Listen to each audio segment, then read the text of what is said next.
বিসমিল্লাহির রহমানির রহিম। হযরত আবু হুরায়রা রাদিয়াল্লাহু তাআলা হতে বর্ণিত, তিনি বলেন, রাসূল সাল্লাল্লাহু আলাইহি ওয়াসাল্লাম বলেছেন, কিয়ামত নিকটবর্তী সময়ে মুমিনদের স্বপ্ন খুব কমই মিথ্যা হবে, তাদের মধ্যে বেশি সত্যবাদীর স্বপ্নও তদনুরূপ সত্য হবে। মুমিনের স্বপ্ন হলো নবুয়তের ৪৬ ভাগের ১ ভাগ।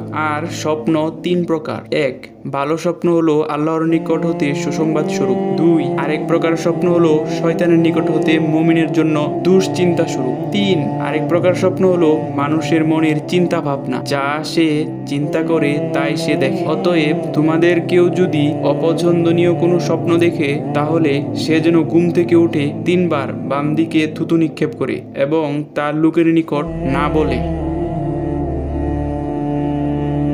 ডিয়ার ব্রাদার, ভিডিওটি ভালো লাগলে লাইক আর না লাগলে ডিসলাইক। নতুন নতুন ভিডিও পেতে চ্যানেলটি সাবস্ক্রাইব করে নোটিফিকেশন অন করে রাখুন।